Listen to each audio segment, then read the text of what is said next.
में साथ देने का शुक्रिया। पाकिस्तान और भारत के दरमियान जंग के इम्कानात पर एक अरसे से सिटी साहब वार्न करते आए हैं कि इससे खबरदार रहना होगा, और अब उन तज्जियों में जान, उन खबरों में जान पड़ती दिखाई दे रही है कि भारत में एक यात्रा होने जा रही है जिसमें तखरीबकारी का कोई प्लान बन रहा है, जिसका इल्ज़ाम पाकिस्तान पर आयद किया जाएगा, फॉल्स फ्लैग ऑपरेशन, जिसकी तरफ सिटी साहब भी पहले इशारा कर चुके हैं। लेकिन अब ये बात तवातर से की जा रही है, यहाँ तक कि खुर्रम दस्तगीर साहब ने भी ऐसी बात की। अलबत्ता पानी के मामले पर वो काफ़ी कंसर्न थे। सेठ साहब, मुझे आपसे ये जानना है कि इतने ब्लंडर्स करने के बाद, इतनी मुंह की खाने के बाद भी तिल मिलाकर भारत ऐसी हरकत कर सकता है?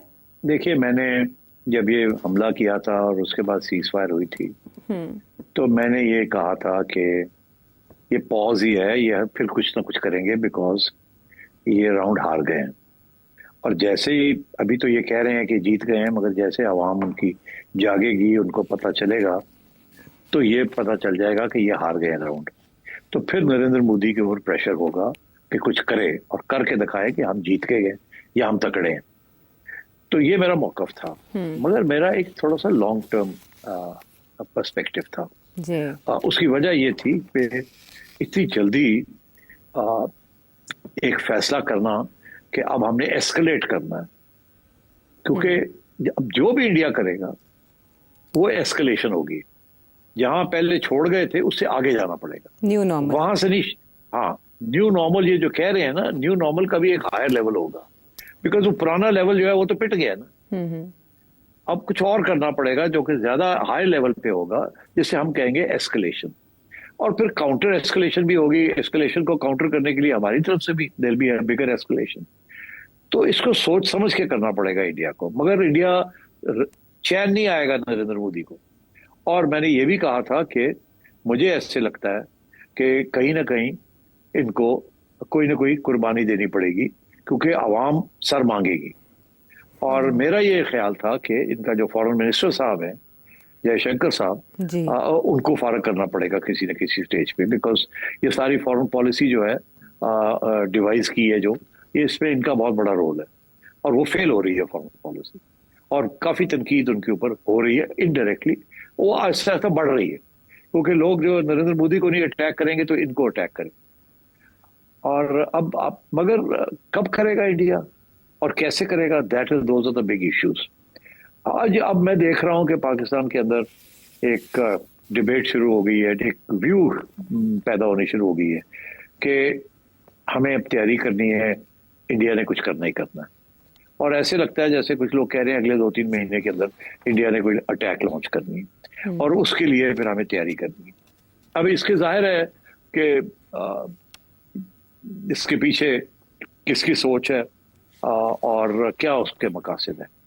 अच्छा, अब इसमें तो कोई शक नहीं है कि इंडिया करेगा तो सही कुछ, मगर कब करेगा और कैसे करेगा, और वो क्या तैयारी करके आएगा या नहीं करके आएगा, और उसके नतीजे क्या होंगे, दैट्स अ सेपरेट इशू। मगर ये जो लोग कह रहे हैं ना कि जी अगले 1-2 महीने में फिर ये कुछ करेगा, मेरा ख्याल है शायद ऐसे नहीं होगा, क्योंकि इस स्टेज पे एक और फॉल्स फ्लैग ऑपरेशन करना या किसी इस किस्म के ट्रैप के अंदर फंस जाना जिससे अब फिर उन्हें कुछ करना पड़े, जबकि माहौल जो है वो बिल्कुल बदल चुका है। आफ्टर ईरान, डोनाल्ड ट्रंप बिल्कुल नहीं एक्सेप्ट करेगा कि इंडिया फिर कुछ करे। पहले भी डोनाल्ड ट्रंप ने एक्सेप्ट नहीं किया था, उसकी और जल्दी से सीज फायर करा दी, ठीक। और अब तो अगर इंडिया ने ऐसे सोचा तो डोनाल्ड ट्रंप तो बिल्कुल, जैसे कहते हैं, he'll crack down on India कि ये आप क्या कर रहे हैं, मैं अपना नोबेल प्राइज पक्का कर रहा हूं, और मैं ईरान और इजराइल जैसे लोगों को इकट्ठा कर रहा हूं और वहां नेगोशिएटिंग, और आप फिर ये इस किस्म की हरकत कर रहे हैं। पहले भी आपको सपोर्ट नहीं किया, आप समझ नहीं आ रही आपको, और अब आपने फिर ये इस किस्म की हरकत की है। तो मेरा ख्याल है India will have to be very careful. ये कोई अब ऐसे नहीं है कि अगले 2 महीने में फिर से कुछ हो जाएगा, आई डोंट थिंक सो। अगर कोई इनको प्रोवोक भी करता है, अगर कहीं कोई हादसा भी हो जाता है, तो मेरा ख्याल है कि India will have to think very seriously कि अब इंडिया अगेन पाकिस्तान को अक्यूज करे या ना करे, और अगर करे तो क्या करेगा। मेरा ख्याल है कि इंडिया बेसिकली टेररिज्म को सपोर्ट करेगा, TTP को करेगा, BLA को करेगा, और भी असैसिनेशंस, बॉम्ब ब्लास्ट वगैरह, इस किस्म की कार्रवाई कर सकता है। मगर जो पहले जिस किस्म की कार्रवाई की वो नहीं करेगा। मगर अब आइए बात कि हम क्यों ये कह रहे हैं कि जी अब होने वाला है कुछ। आई थिंक देखिए अब क्लियर होगी ना बात कि अगला राउंड जब भी होगा वो हायर लेवल पे होगा, उसके लिए हमें प्रिपरेशन तो करनी है। जाहिर है। इसीलिए अब हमने डिफेंस बजट भी बढ़ाया है, इंडिया भी बढ़ा रहा है अपना डिफेंस बजट, हमें भी डिफेंस बजट बढ़ाना पड़ रहा है।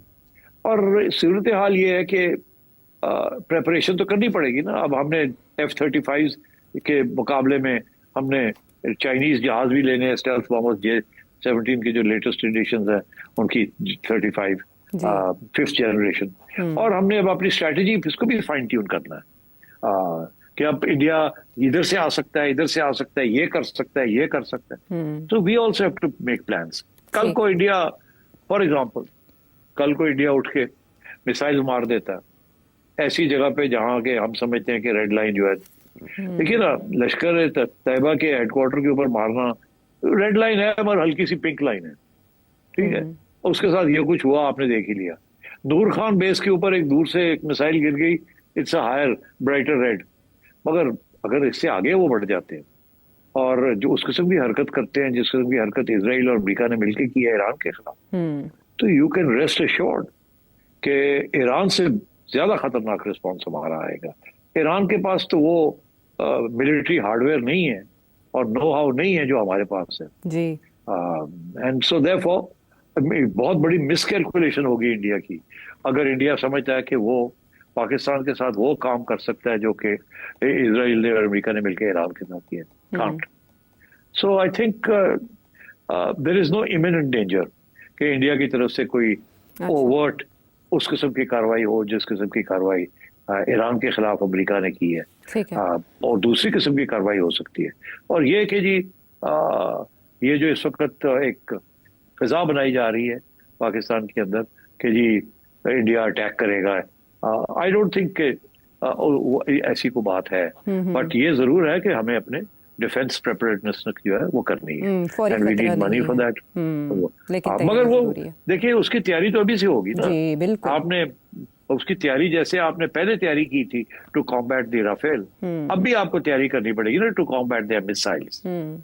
तो आपको जाहिर है you need to spend money on your defence. और मगर प्रॉब्लम यह है कि हमारी इकोनॉमी में इतनी जूस नहीं है कि हम कर सके ज्यादा expenditures on defence. Social sector जो है वो भी क्राइंग फॉर हेल्प। तो I think justification for spending more money on defence वो तो है, but I think we need to get the economy moving. ठीक है, ये दो तरफा चैलेंज है। अच्छा सेठ साहब, ब्रेक से पहले मुख्तसरन ये बताएं कि आलमी सालिसी अदालत का फैसला भी भारत ने नहीं माना, मुकम्मल मुस्तरद कर दिया पानी के मामले में, इंडस वाटर ट्रीटी के मामले में, तो अब इसका इलाज क्या?